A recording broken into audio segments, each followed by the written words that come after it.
Raider Nation, stand up. Please stand up. Cover 3 Deep Raiders podcast.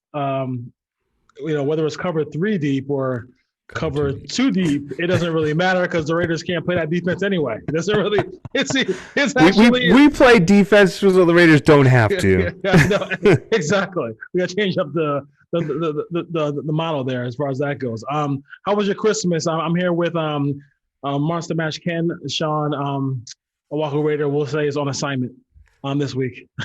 He's skiing. He's skiing right now in Utah, so he's Snow Daddy Sean, not Hawaiian Raider. Yeah, seriously, none of that this week. But Christmas was good. Fam was good. Everything was good. Man. Good. It was fun. Good. Merry Christmas to everybody. It's a weird time of year, but Christmas makes everything better. Yeah, just not the Raiders. Just not the Raiders, exactly. 10 cities, real quick, where people are listening. I want to thank you guys for listening. San Diego, California. Arizona, Anchorage, Alaska, Santa Rosa, California, France, Cleche, France. I'm not sure if that's actually how you say it, but it's in France, so that's cool. Still Newington, England, Chicago, Illinois, West Des Moines, Iowa, Cortland Manor, New York, and Sydney, New South Wales. Cool. Like we appreciate you guys listening to the Cover 3 Deep Raiders podcast. We have some questions off of that text line. So let's just get right to those questions real quick. From the 718, was there anything positive in Saturday's game that we could take from in that game? I got one. I think no matter who that next head coach is, I think the way they used Abram is the way you should use Abram. At the line of scrimmage where he can bust up the run. They really did not – the Dolphins didn't really run the ball well in that game, especially for 3 quarters, and I think Abram was a big part of that. So I do like the way they used Abram in that game. What do you got, Ken? I mean – continuously, you just see Waller and Derek Carr's chemistry. I think Derek Carr had one of the best passes of the season that just zipped it right into his only where Waller could catch it a couple times. So I'm going to, we'll get into the Derek Carr talk, I'm sure, but that tandem is going to be great. I liked Aguilar. I thought Aguilar had a really, really big game. Obviously, he just didn't give up. That team didn't give up as far as offense goes. But other than that, there's not much there. I think this game opened up more questions than answers. And I think, and I also think that too, if this was a young coach trying to find his way, it'd be a little bit like, okay, you know what, one more year, all this stuff like that. But because it's Gruden, and we'll get into it, but because it's Gruden and all this other stuff, it's just very difficult to get to stay positive about where the direction the team is going because we've been in this party before, right? We've been in this party before. The text line is 858-429-9465. Thank you guys for texting the show. And Philip in Cardiff, out here in the Carlsbad area in California. I want to thank him for texting the show as well. So he has some questions about, he has some statements about Paul Guenther, and not Paul Guenther is gone, but Philip, thank you for listening to the show. From the 413, do you think Marinelli has a chance of staying on as DC in 2021? The way I'm looking at it is, I hope not. I'm going to say that. I hope not. But yes, I join you in that. Please. But I can see, like Gruden say, you know what? In that amount of time that you had, and with all these players missing and whatnot, they did it for 90% of the game. The defense showed up, and then when we needed them to show up the most, just like all the other losses, they just disappeared. So I can kind of see this happening. I hope not, but anything's better than Paul Guenther. Yeah, and I would say this too. Like, and people were saying certain things, but I would say, when you look at Fitzpatrick coming in the fourth quarter, I think if the Raiders had more red zone efficiency early in the game, it just means that Flores would have brought him in earlier, and he basically scored 13 points in 13 minutes. So it wasn't. So once you put a real quarterback in the game, they really did a good job of moving the football against the Raiders. They got a big play from a 5-yard pass that should not have been a touchdown from Gaskin, which was terrible. When did you get that feeling, that gut feeling that you knew the game was from the 2-8 out in Minnesota? When did you get that feeling, that gut feeling that you knew that the game was not going to go the Raiders' way? I mean, there were so many moments, so many ups and downs and ups and downs. You and I and Sean, we text throughout the game, and it's weird because I'm always positive, but sometimes I think you just silence it until, it's not over till it's over, I think is your mentality. Yes. And that's right. I felt like this is it. Like Carr threw that pass, which was a great. Great. He wasn't even. He was running to the right as he threw it. Yeah, so I thought he was throwing it away when he did it. Didn't you think he was throwing it away? Yeah, exactly. I was like, God damn it, Carr! But then you see Aguilar just break it, and then even the pass interference, that was great. That was Carr attacking, and I kind of feel like that was Carr, not Gruden. Carr was just like, I'm going to go out there and fucking win this game. Yeah, and that I thought they won after that field goal. I was like, there's no way these guys are going to come back. And then I had a bad feeling, but go ahead. We can get into the Jacobs thing. It's like it's black and white. It really is. I try to see both ways. Like, should he have scored? Probably. Should he have not? You can argue. 13 seconds. 14 seconds, whatever it was. 19, but 19, whatever it was. That's what it is. This is what it is. So let's just get right into that. Thank you guys for texting the show and giving us your questions. We want as many as possible. So keep those coming. We appreciate it. So if this episode had to be named anything, it would be like the LeBron James thing. It would be called The Decision, right? The decision. They had the ball inside the red zone yet again. A Gruden special. He gets the ball in the red zone all the time. But Gruden is, the ball's handed off to Josh Jacobs. He slides. They don't try to score on on third down, where they could have scored on third down. Where here's my thing. Here's my point about the whole thing is like a couple things. If Gruden wanted to make sure that he got the field goal, a lot of times people will kick the field goal on third down. So if the snap is fumbled, then you can just fall on it and kick it again.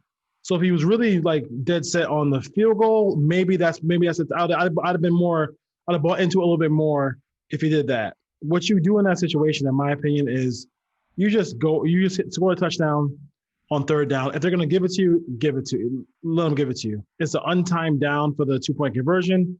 Hopefully you make it, so it's up. So you're up 7, and then you're up 7 with about by the time they get the football, it'll be about 59 seconds left. Yeah. And it's like so many. No timeouts in 59 seconds. No timeouts. And you figure that there's a lot of things that have to happen for them to score a touchdown. Even as bad of a defensive unit as the Raiders have, a lot of things have to happen for them to score a touchdown. Whereas even in 19 seconds, no timeouts doesn't mean anything, because if these are trigger happy officials who love to call pass interference regardless. So if you're anywhere near somebody or touch a receiver, that's pass interference. Boom, it's a spot foul. You're already in field goal range. You have to know your opponent too. Sanders, I know because he's on my fantasy football team, which I got destroyed because I went against Kamara, who scored 6 touchdowns. Not a Raider, but he's a great kicker outside 50 yards. So you don't need much yardage to get in his range. And there's no elements, dome stadium. I mean, take the touchdown and be done. No, I think that's a great point. You force them to score a touchdown. Yes. And not a field goal, because we just saw what happened. They didn't have to go the length of the field. They got into to the 30, and it's a contested field goal, but it's more than likely he's going to make it, 50 something yard. So that's something I struggled with. Like, oh man, Jacobs, come on. But I mean, that's a Gruden special right there, like you said. I mean, but if you want to rewind it just even a little bit, the red zone problems, like why the hell are they going to Witten? Like that, if you want to go back to the original question, when did we feel like we lost it? Like when they were going to Witten, I don't get that. I don't get why Witten is out there in the red zone. I mean, if he's closer to the maybe at the 2 yard line, 1 yard line, yeah, I get it. Maybe that works out.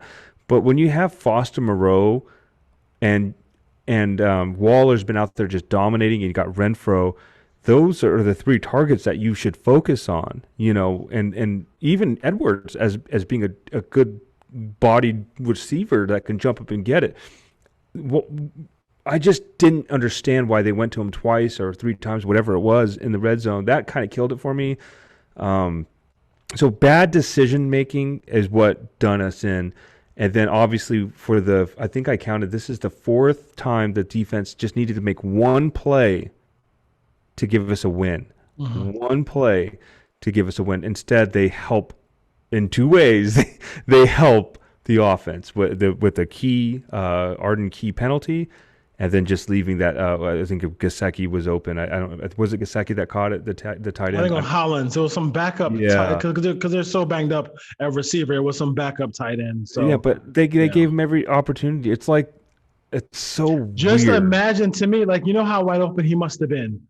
The reason why I say that is because God knows the dude like he's so wide open to the point where the ball was a fluttering duck. It should have been at least batted down, or like so. Even if they got the penalty, they'd have been at the 40-yard line. Yeah. With 12 seconds left or whatever. But instead, he's so wide open because everybody got hurt. But it isn't, to me, like, stop asking man-to-man corners to play cover zone. Two or play zone. Like it's really not a good thing as far as that goes. To everybody's question about the red zone efficiency, like I think that people aren't stupid, okay? Like people aren't stupid. So maybe Gruden thinks people are stupid. I love 45. I think he's been playing through broken ribs and everything like that. I give him a lot of credit. Alec and Gold. I call him the Golden Child after Eddie Murphy movie. But people know that the minute he's in the game and they're in the red zone, that it's Spire 2 White Banana. And they are going to. They come in immediately. The linebacker comes in immediately and slams the fullback out of the backfield. Like there is no play, and let me repeat this: there is no play that should be in your playbook where Alec Ingold is the number one receiver. Like there should not be, with the talent the Raiders have on offense. There's no play at all where he should be the number one receiver at all. But on Spire 2 White Banana, he is the number one receiver. Once that's taken away, unless you're gonna design something where it's a variation of that play where it looks like that formationally, and then you're gonna go to something else, I can deal with that. But as far as that goes, that's Gruden. I mean, you can't. I mean, that play works great. Well, it's not Tom Rathman, it's not John Ritchie or whatever. That worked back in the day. People have so much film. It's the reason why we're struggling in the red zone, and also like why can't. And I keep from saying this because I do not like Marcus Mariota as a quarterback. But when you're that close, a read option with him and Jacobs, or a quarter or a QB power like old Cam Newton, that seems like it's easy money for a touchdown. I missed opportunities. I mean, Gruden. I will never understand the decision making that he has. I just don't get it. I mean, you have Darren Waller, who I think this season has made a case to be one of the best tight ends, if not first or second. Kelsey's. It's weird because Kelsey's good.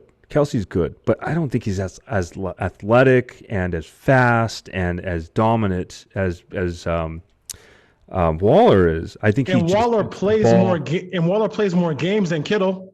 Yeah, Kittle I'm going to leave out. I think Kittle is, he's good. I just don't think he's as good as Waller. So you can make the case between Kelsey and Waller. Yeah. But when you have somebody like Waller That's your number one option in the red zone. And I just don't get it. I mean, yeah, people might think that they can double him up. I still think he might win the doubles, you know? And then, but you still have a shifty character like Renfro. Then you have Moreau. And you can even throw Witten in there. You put the 3 tight ends out there. Jacobs is another option if you're going to pass it, you know? But I do like where you're going with it. If you disguise something where you can create Ingle to get open to be a receiver, you know, if you bring everybody over to the right and you have Ingle go out left or something like that, you know, there's other. Why are we talking about this? You know, we're not offensive coordinators, but why does everybody in Raider Nation have better ideas? And most of the time, Raider Nation Twitter is half drunk when they're on Twitter, and they have bogus ideas. But when it comes to this, everybody's has a better idea than Gruden, in my opinion. Yes, and you know, old Raider great Rich Gannon, when he broadcasts games, he always says the one thing that always sticks in my head. He said, when you're trying to get critical plays or scoring plays, you're thinking about players, not plays. Yeah. So who am I going to in this critical moment? I mean, and the thing about it too is, like, you know, the Raiders don't even throw the ball. If you look at the plays that he calls, like, they don't throw the ball actually in his plays. Don't have players going that are in the end zone. They're always either, like, you know, at a 2 or 3 yard line where they can get stuffed. You know, listen. I was flabbergasted that after watching Miami the last 3 weeks that the Raiders didn't turn the ball over in this game. They are great at turning people over, the Dolphins, and they're great. They're great at shutting people down in the red zone. They do a great job of that. So to me, I was shocked they weren't able to do that. But in this game, but I mean, the Raiders really moved it. I mean, the Chiefs or other teams, they really haven't. They only average giving up 18 points a game. That's pretty impressive. Well, I think, you know, you brought up a good point, because Miami has been one of the premier defenses in the league this year, and you know, Derek Carr had a pretty decent game. I mean, he might have made some bonehead plays when we needed it the most, as far as scoring-wise goes. But, you know, putting up 314 yards, I know one of those passes to Aguilar, you know, was an 80-yard pass, but even still, he did pretty well protecting the ball. Players, for the most part, caught the ball when it was in their vicinity, which we've seen, you know, some turnovers caused. Josh Jacobs kind of had a decent game. I don't know. They didn't utilize him enough in the passing game, in my opinion. But I did like that, you know, Derek Carr did call his own number in the red zone there, and went for the dive. I thought that showed grit. I just don't get, you know, you have somebody like Mariota, and we saw what he did against San Diego in the red zone, where he was able to scramble and make a play, or he creates plays with his feet, and people start drawing towards him, then somebody's going to be open. So Gruden, I don't know what it is. I don't know if it's a respect out for Carr and the Wittens and whatnot, or what. But you got to play to win, man. Not to.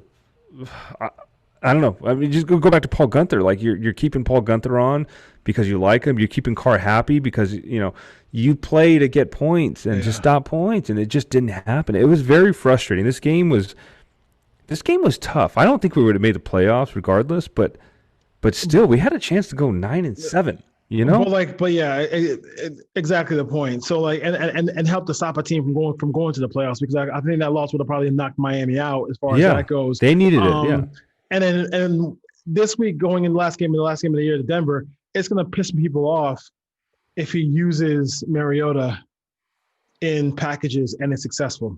Yeah. Because we're going to say, are you serious, dude? We could have been doing this in the red zone for the last couple of years. I understand the Derek thing. Derek doesn't miss games. Derek probably doesn't want to come off the field. But you know what? It works in Indianapolis with Jacoby Brissett. They bring Jacoby Brissett in sometimes for Phillip Rivers and on some, you know, quarterback sneak stuff. Taysom Hill. I mean, if it's good enough for Phillip Rivers, and if it's good enough for Drew Brees, then I mean, listen. I mean, it's a couple of plays a game. I don't think it's the end of the world as long as the team scores a touchdown. Then it doesn't really matter. Yeah.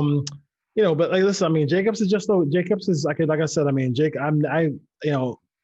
and my point is, I would not have drafted a running back, and he'll get his 25 yards this weekend and go over 1,000 yards this year. But this is a 3-7.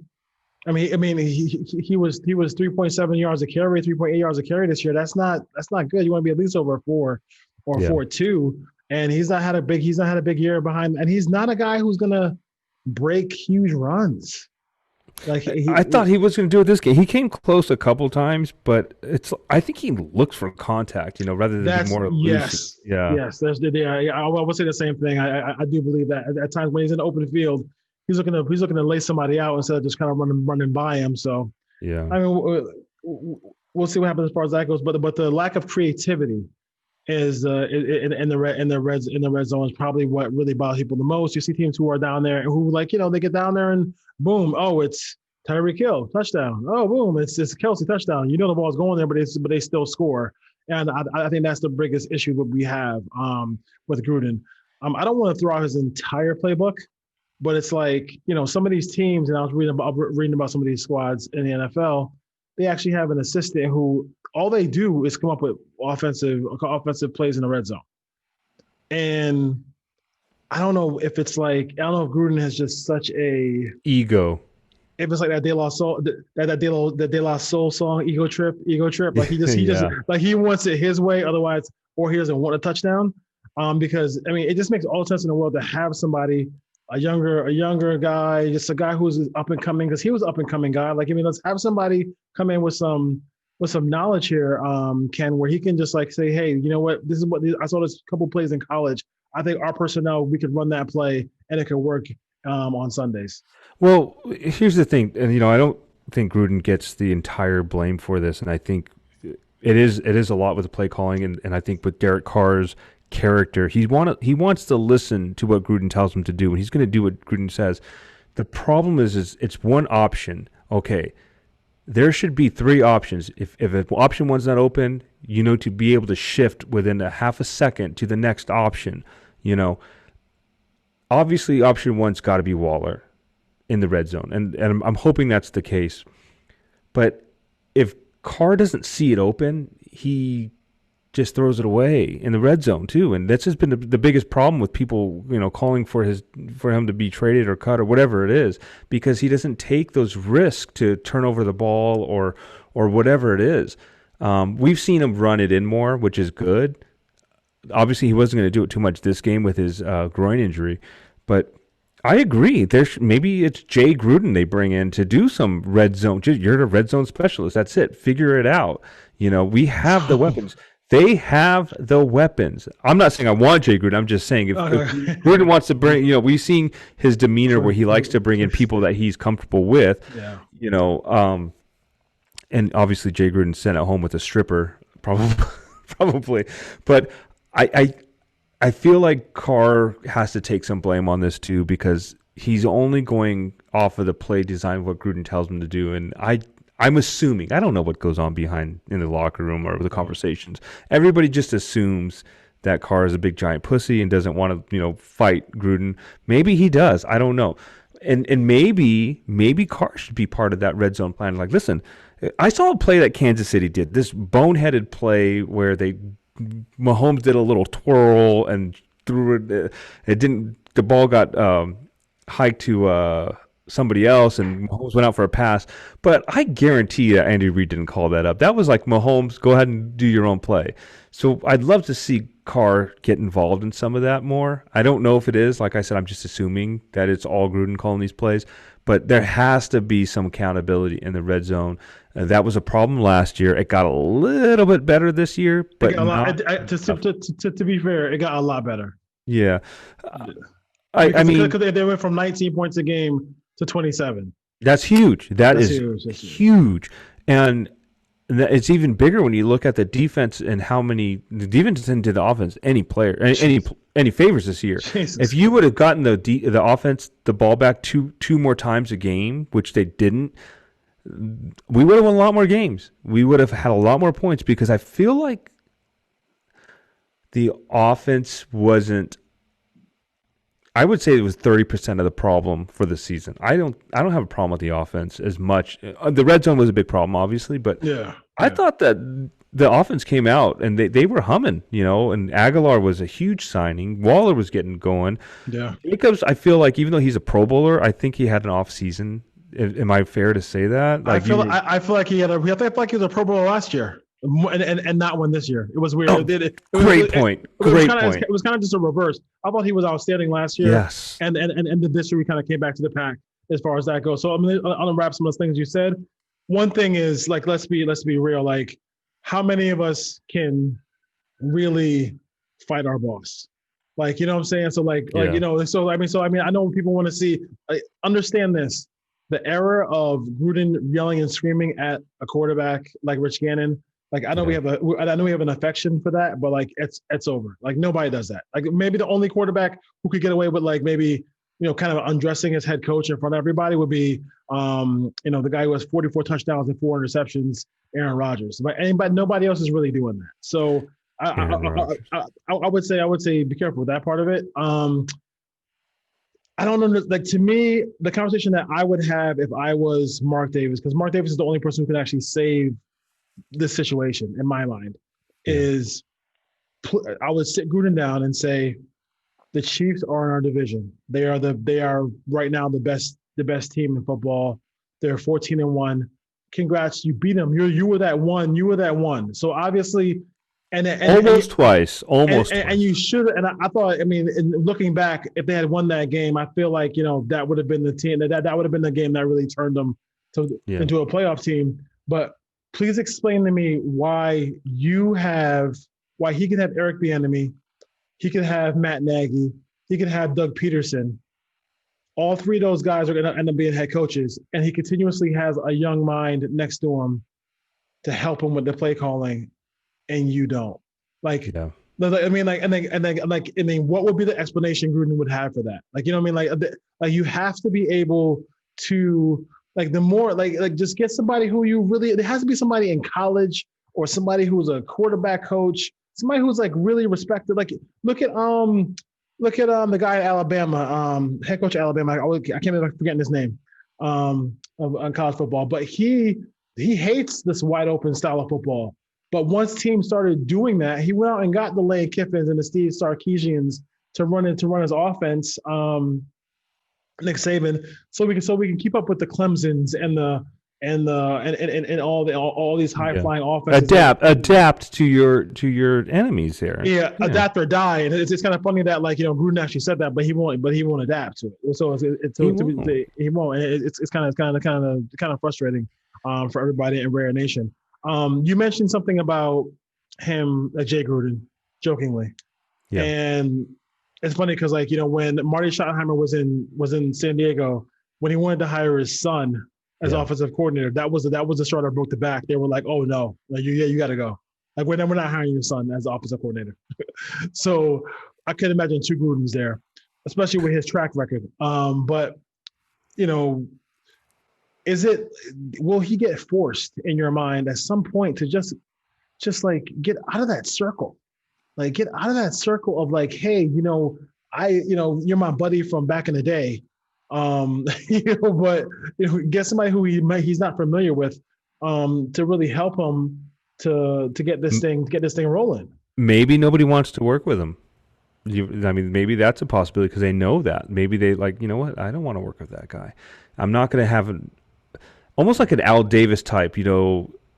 It was Al Davis's way or the highway, pretty much, and maybe that's kind of like Sean Payton, because Sean Payton loved Al Davis, but he knew he could never work with Al Davis. Right, exactly. Like, I'm not going to be able to fly. You know, I'm going to be restricted in what I'm going to do, and that's going to be Gruden, I think, because I really feel that's what's happening here. And you look at players like Foster Moreau versus Witten, you know, and I'm going to beat that to you and I, we love Foster Moreau. And I just don't understand that. Like, I just don't get it. But I agree with you. There's got to be a way. Somebody has to take a step and say, we need to think differently than the way you've been thinking, because it's not working. We're exactly where we were last year. Yes. You know, yeah, we perform better on offense, but we're not going to the playoffs. If we lose next week, we're going to be under 500. Right now, I kind of want them to lose, because then we're like in the 12th. We get the 12th pick, but then again, we don't draft well in first. So I don't know what to do here. I really don't. Because we are back. I mean, honestly, We went even though I wasn't a big fan of Del Rio and I wasn't a big fan of McKenzie. Yeah. That was the more traditional way to go.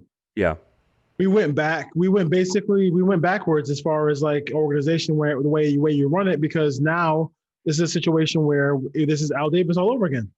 Because this is one guy who's in charge of everything, and it just doesn't work.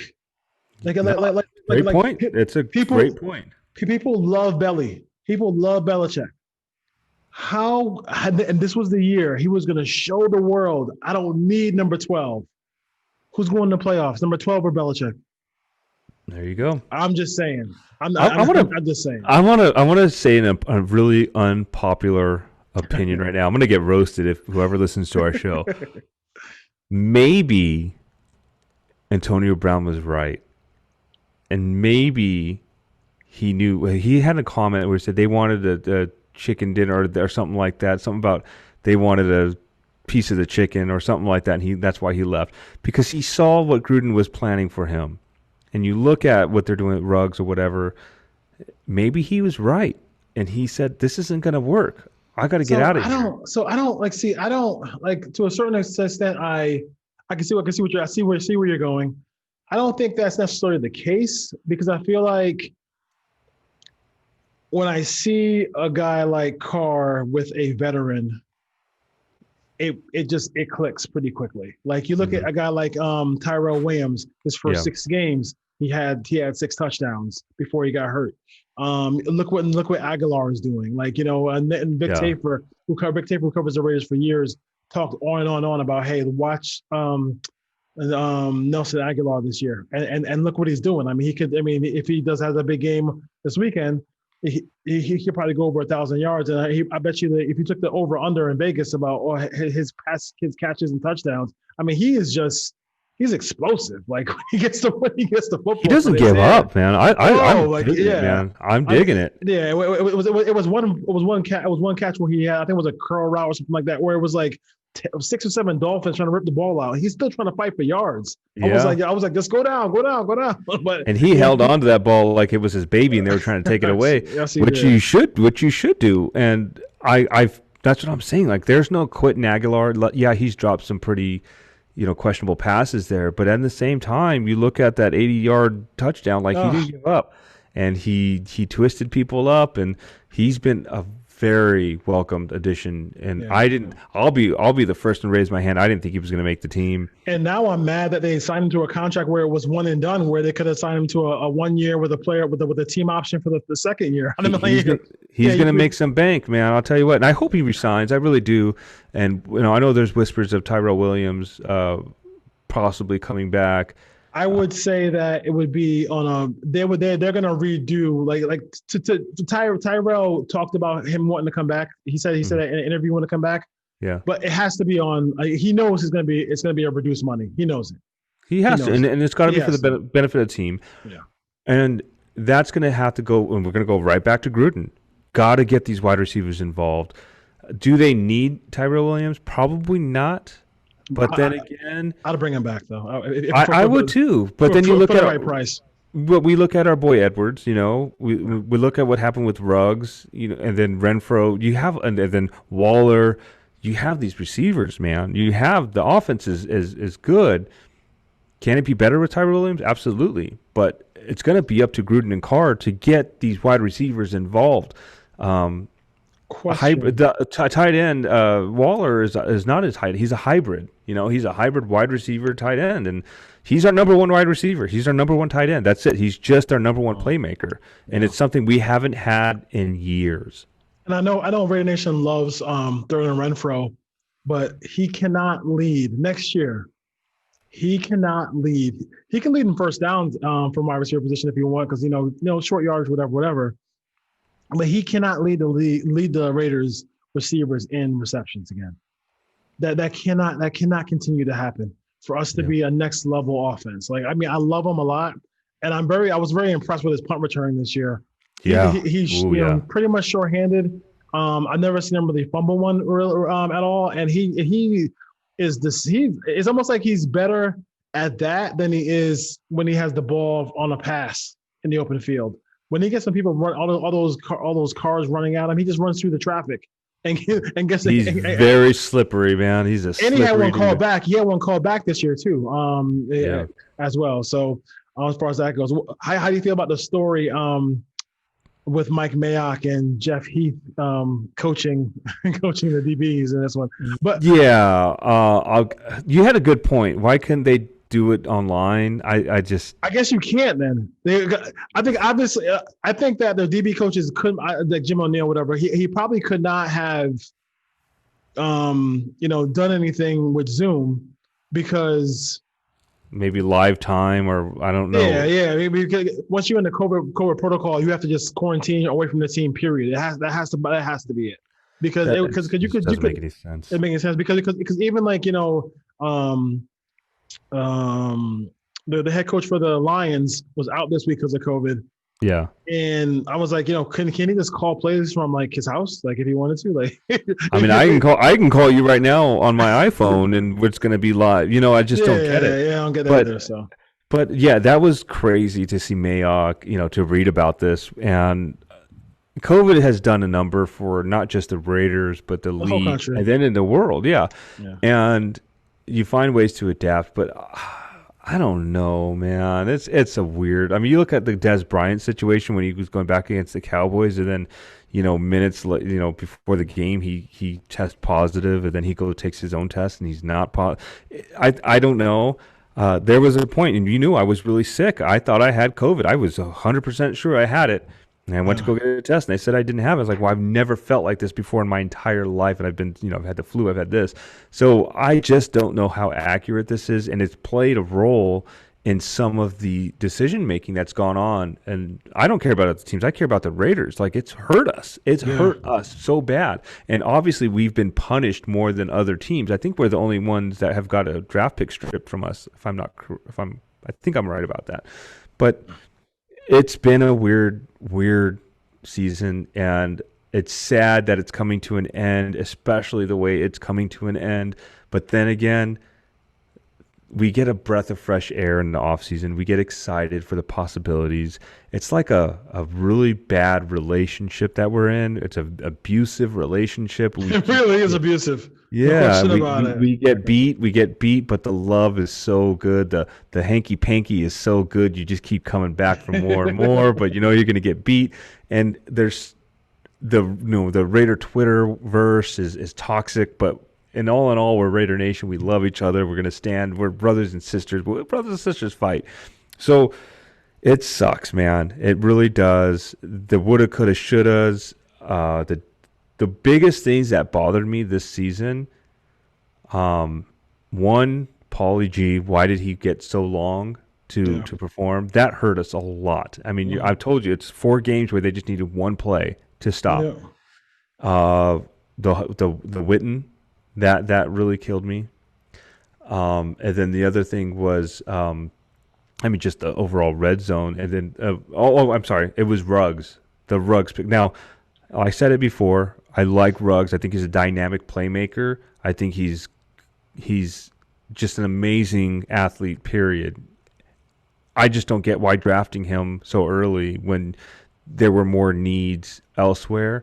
It was a waste. It was a waste of a pick, and I'm not ready to pull the plug on the draft class just yet. I think that I'm going to give because I look at what a guy who Corey Davis from the Titans, who was developed into a really great receiver now. That's a great comparison. That's a really good. And I would say for Edwards, I would say give it an off season, give it time. Maybe they don't sign Tyrell Williams to force to say, hey, listen, we got to get these guys on the field. We invested a lot in them. I would say in the draft, I wouldn't have drafted Arnett. If Arnett is maybe I would try to trade in the second round to come back and get Arnett. If you know you're going to get 2 wide receivers in the draft anyway, take Ruggs. Okay, take Ruggs, whatever. But I'm taking Justin Jefferson in the first round because I know I need 2 receivers. I know I want 2 receivers anyway. And Well, you and I were banging the table on He's the Pittman. best player available, or Pittman. I mean, I'm Michael Pittman. Yeah, we were banging the table on Pittman, Claypool, and look at what those two guys were doing, and you could have got them later. And Jefferson too. Yeah. But on the other hand, do we know they would have been so successful in Gruden's play calling? That's the thing. It's got to be the chemistry there, and I don't know if it would have worked. You got to remember one thing too is when Rich Gannon really exploded, it was when Gruden left. Like he threw like Mark Trestman and Bill Callahan threw the ball a lot more. I remember that. Yep. They threw Callahan's the ball, offense. They threw a lot more. They said, "Screw it, we're not going to run the football." They just started throwing the ball like 40 times a game, and they said, we don't care. We have a great offensive line. We'll make it happen." And they did it. And two of the best wide receivers ever to play the game. Yeah, I mean, and then Jerry Porter would come in and make some plays down the field when they needed to. So they had Doug Jolly, one of my favorites, no gloves. Oh, Doug Jolly. Yeah. Love Doug Jolly. Love Doug Jolly. So stuff like that. So here is from Warren. I always make a mistake and say Warren Sapp, but it's Warren Sharp. At Sharp Football. Gruden now has a worse record than Del Rio and Cable. Yeah, I saw that. Yeah, Del Rio was 25, 23, 25 and 23, over 500. Cable was 17 and 27, and Gruden is now 18 and 29. And I think the thing about it too is like, just looking at like Del Rio and Gruden, the work ethic, like. Once Del Rio gets his second contract, he starts doing an 8 to 5. Everywhere he goes, that's the way he does. He does a 9 to 5. The coaches need more hours than that. Gruden needs less hours. He needs to work smarter, not harder. Like him getting there at 3:00 in the morning. Yeah. Like what is that? What like if you're getting there at 3:00 in the morning, then I need some dynamic. Like something. You need more wins. It's got to translate to wins. That's what it. You got to win. You got to win more games. I mean, this was a year where, let's be honest, and like there's a lot of years where I feel like the NFL screws the Raiders when they're on their schedule. Oh yeah. This was a great schedule for the Raiders this year. They had the way the season ended. They had everything where there was no travel. There was only like 2 cold weather games. The Cleveland game and the Denver game. That was pretty much it. Like, I mean, New York was cold too. I guess the Jets was cold, I guess too. But like, I mean, it was nuts from them not to take advantage of that schedule was really three home games in your last 4. Oh, how do you blow that? Like, no. How do you blow that? It just doesn't make any sense, man. And I get it, like there's no fans in the crowd and in the stadiums, but still, you're not playing in cold weather. You're inside your own stadium. You're not waking up in a different bed.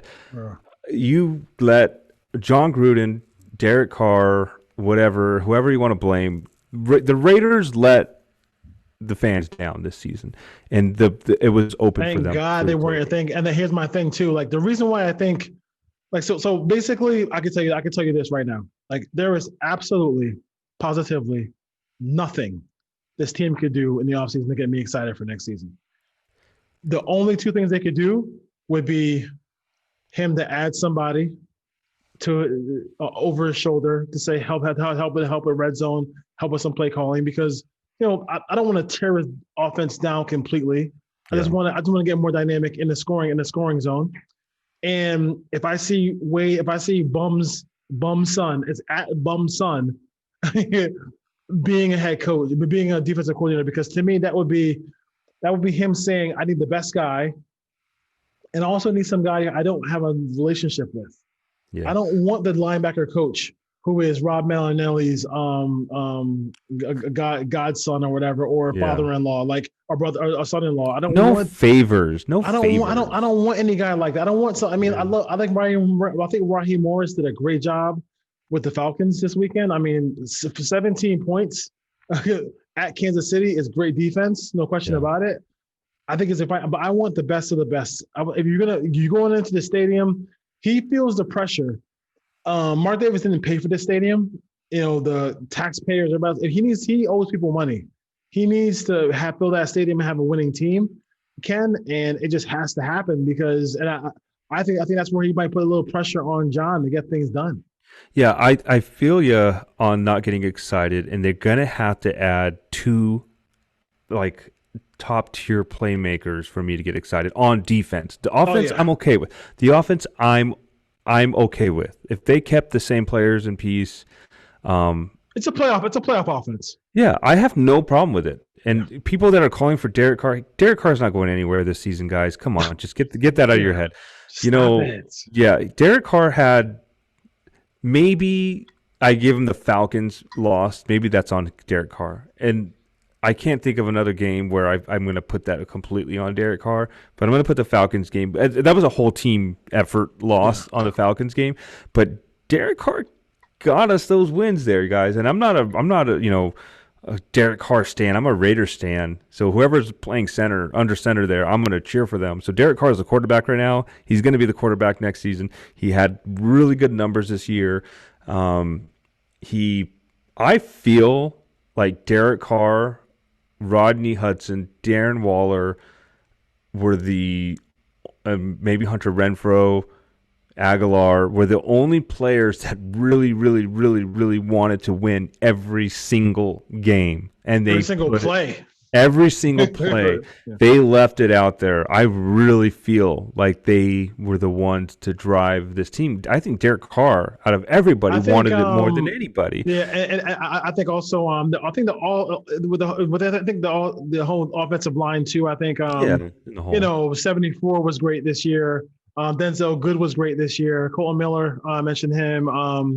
He had a rough couple weeks, the last couple weeks, but he still played really well. Yeah, exactly. And I think it's also too like you got to get no more like the 38-year-old's got to go. It's I don't want Richie back. I don't want.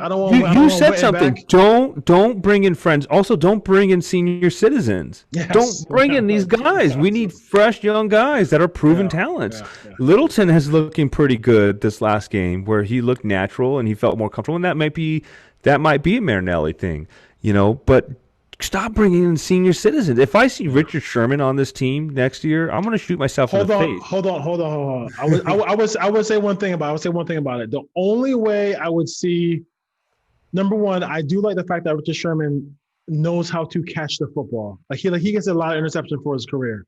Yeah. If he can come in and move over to safety, I think like that's like a Woodson type thing. Like a Woodson type. That's what I would say for him. But I see your point. Go out there and listen, we all know what they need. They got to go do it first. And what do you do at right tackle? We have an entire offseason to talk about it, but right tackle is something interesting because when he plays, he's good. when he plays, if he wants to play. But I did say, when he wants to play, is the reason why he's 24 years old and 25 years old and been on three, four different teams already. That's pretty hard to do in National Football League as far as that goes. But Richard Sherman, I want to see how many career INTs he had and how old he is real quick. He is 32. It's not a horrible age. I'm going to be 39 in 2 days. I always like the fact he's from Compton. I always love the fact he's from Compton. I always love that about Richard Sherman. Born and raised in Compton. I'm trying to find it. I'll keep looking for for interceptions as far as his career goes. Shit, give me Richard Sherman and Earl Thomas. Yeah. I'll be happy. He has 36. He has 36 INTs. 36. That's amazing. That's amazing. And imagine, in this season he had one interception. So one interception, he'd have been tied for second because nobody has 3 on our team. Yeah. Well, Heath has 3, I think, right? I think Heath had 3. He has 3? Okay, he has 3. But Richard Sherman, that's a great point. If you do, I'm just throwing a name out there that's an older guy that could possibly come to the Raiders. He has years left, but he has years left. But I like that idea. Put him at safety because safety is definitely a need of this team. And I'm telling you right now, man, I'm not excited for the draft because I just don't trust who the Raiders are drafting. I want to see proven. I kind of wish Mayock was drafting. I really think with this draft, I think Gruden uses Mayock to do the groundwork. And then who do you like? Who do you like? Who do you like? Who do you like? And then he ends up picking whoever, and it's not really necessarily the guy. Like, I mean, I don't know, like how is Saquon Barkley worked out? Like, you know what I mean? Like, you don't take a running back in the first round. Like, I like Josh Jacobs. Don't get me like people keep DMing me saying why you hate Josh Jacobs. I don't hate him. I'm just saying, like, I'm not drafting him in the first round. I'm calling somebody's bluff. I'm going to draft him in the second round. Well, that draft should have been all three defensive players. We almost, hopefully we don't miss on Cleveland Farrell. Maybe I like the way Marinelli used Abram. Use him at the line of scrimmage, have him chase down the quarterback, blitz the the quarterback, all those things like that. Let him do that because that's what he's going to be good at, and it's controlled. Him out in space is not a good. It's not good. I did feel like the defense this last game especially played as a unit for the most part. Yeah. And they were playing like they were having fun. They were all over the place. They were making Tua feel really uncomfortable. They had 3 sacks. I kind of am, 3 sacks. I mean, from who? From who? I don't even, from players that just running after. But I do feel like if they do a number on the Broncos, that it is possible Marinelli could be back as the defensive coordinator. If they do beat up the Broncos pretty bad, I could see it happening. I'm not, like I said, I'm not for it, but if it translates to win, I'm open for anything. Like I said, anything better than Paul Gunther. This should have happened earlier. It should have happened a lot earlier, mid-season at the latest, at the very latest. Last season, off-season, should have really happened. So the biggest reason why I want Wade back, or not back, but I want Wade Phillips is because I think he's the best guy. Track record, he makes a turnaround year one. But I don't want a guy like Raheem Morris where, let's be honest, if Raheem Morris comes to the Raiders next year, and let's just say pick a number, 13, all of a sudden the Raiders are 13th in the league in scoring defense. He's not staying with the Raiders. He's going to get a job. Yeah, you're not going to be drafting Wade Phillips to be your head coach. That's a fucking awesome point, man. That's a really good point. Get somebody who's not trying to. I mean, he knows Gruden has 6 more years, so he's not getting the Raider job. So like to me, it's like I don't want a guy who is. I want a guy who wants season to wonder. Yeah, you don't want a one-season wonder. I mean, I wouldn't even. I mean, he's too big of a personality. That would be hilarious comedy to see Rex Ryan and John Gruden. But that would be crazy. That would be crazy. But like, I mean, I want somebody who's just going to come in and just do what John does for the offense to the defense. Now, basically, what he's done with the red zone offense is kind of taken away a little bit from what they've accomplished offensively this year. Like, you know what I mean? So like, it kind of puts a little hamper on it, if you will. So I mean, it's tough to watch that. So to see that, and then you can go back and make the argument why Marinelli may stay, because you just kind of shot yourself in the foot there. Where Marinelli's not going to become a head coach. You know what I mean? But I agree with you. I am all aboard with Wade Phillips. I think that even what you just said makes me even want it more, because then no one's going to be picking him for the head coach, and it can't be a one-hit wonder that's just going to come in and go to coach, the Cleveland Browns or some shit. And I just, that's a really good point, and I'm going to still stick with it. I can see them going after they got to interview him, Patricia or some shit, somebody from a top tier team that was a defensive coordinator, and they did really well. He has openly on Twitter and openly through one of the guys who covers the Raiders, who used to cover the Rams. I forgot his name off some, but he's basically said he wants to come back. And if you look at the Rams free agency, Ken, they have some quality players who used to play with Wade Phillips, who, hey, they're free agents. Come to Vegas. No more that state tax you pay in California. You don't got to worry about that over here. And I'm coaching the team on defense. And you're not that far away from where you're at right now. Your family can stay in California. You come out to the games. It's a 2-hour drive. Exactly. 3.5-hour drive. Yeah, you're good to go. Yeah. But I'm all aboard with Wade Phillips. I would that would make me happy in the off season with dynamic a couple dynamic defensive players. So my idea in the offseason is to do basically how did we get here? A breakdown, an anatomy of the end of the 2019 season to right now, and starting with free agency, all this other stuff. We'll do all that. We'll call it. I know what we'll call it. We'll call it something cool. But we'll break we'll break that down and just see where we are. What the Raiders are going to be. I don't want to. Listen. We can talk car. I have no problem talking car. I just don't want to be like all day talking about trade everybody for Deshaun Watson. Well, you know what? The Texans aren't doing that. Like you know what I mean? Like somebody tweeted, trade everybody except for Waller to the Texans for Deshaun Watson. Well, yeah, that's stupid. I mean, that's not going to happen. Our show. We want to deal in reality. What could really the real things that could happen with the Las Vegas Raiders and. This has been a very disappointing year, man. I had no question about it. I thought this was definitely going to be way better than it was. And listen, the AFC was better, but they beat the best team. They beat the Saints. It could be a Saints Chiefs Super Bowl, and we're going to be sitting at home saying we beat both of those teams. Listen, like I said before, the Raiders defense let us down on 3 different games where they needed just one play to stop an offense, and that's 3 games that we could have put us in the playoffs. And it's crazy. But then again, you look at the Jets game too. I mean, we should have lost that game. That game was all on Gruden too. I mean, they're up by 2 scores. His play calling during that time period was ridiculous. And even in this game with the 4th and 1. Where was the imagination that we ran the ball with Jacobs up the middle? Like, I mean, come on, dude. Like, come on.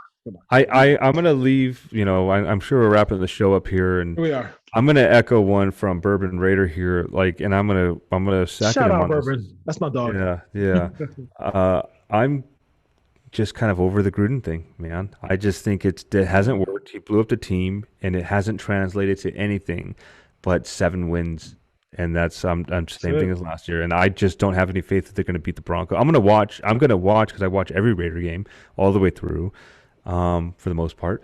But yeah, I don't know if I want the Raiders to win this week because I'd rather have a higher pick, and whether they pick somebody or use it as leverage to trade back or whatever, I don't care. I mean, I hate losing to the Broncos. Don't get me wrong, but this was a year where they should have swept the division. Oh my God! They were close. They were close. The way these games panned out, I can't believe they didn't sweep the division. I can't. I mean, you're one play away from beating the Chiefs, one play away from beating the Chargers to sweep the division, and then you go into Denver. It's just brutal. You can't make this stuff up, and it's a really tough season. It's probably one of the toughest I can remember. Last season, not so much because it was just like, oh, we're doing okay, we're doing bad, we're doing okay, we're doing bad. Yeah. But this season, all our hopes were high. You come out 2-0, and you look pretty good. And it just what a letdown. But we'll get into that when we'll do our wrap up show for the season next week, I think. Yeah. But yeah, man, good show. Good show, man. Hey, we'll see Sean on whenever he gets back. But listen, it was nice. It was nice doing a show with you, Ken. Listen, I got something for you before you go, though. No, I was going to set you up. We're going to say, hey, Ken, what do you got? No, I wanted to know. Do you have a New Year's resolution? I don't really do those. A January resolution, because all these resolutions only last a month. Yeah, I mean, to me, it's more like just staying, just being healthy, and that doesn't mean like so some folks for some folks it means like all these different things, but like when you have a kid, you want to make sure we have kids, you want to make sure you have you can live for a long time. So you can see them grow and everything like that. So that's basically my thought process. And just like, I want to just keep. I want one of our things. I want our show to just keep growing. We have a solid base right now, and you want to go. You're a businessman. You want to go year over year, double, triple that number, and I think we can do that with the core fans we have right now. So thank you guys for listening to us. We kind of got started a little bit late, like right before the season started, and we just dove into this project here with Cover 3D Raiders podcast. And your fans on Twitter and people who are following us on Instagram and everything like that, you guys have really helped us out a lot. You kind of that driving force to keep us going. We appreciate it. No, I love the interaction, and one of my, I guess, resolutions for next year is to sit down with you and Sean in person. Yes. You and Sean. And got to. We got to watch a game, whether it's in Vegas or whatever, and do a live show, and that would be awesome. Yeah. I see what the Pillaging guys do. I see what Murph and Mosh do, and what the Raiders Network does now, and we're not getting paid for this, guys. We do this out of our pockets, and we just love talking Raiders. We love talking to you guys, and we don't claim to be anybody but just fans that really analyzes teams.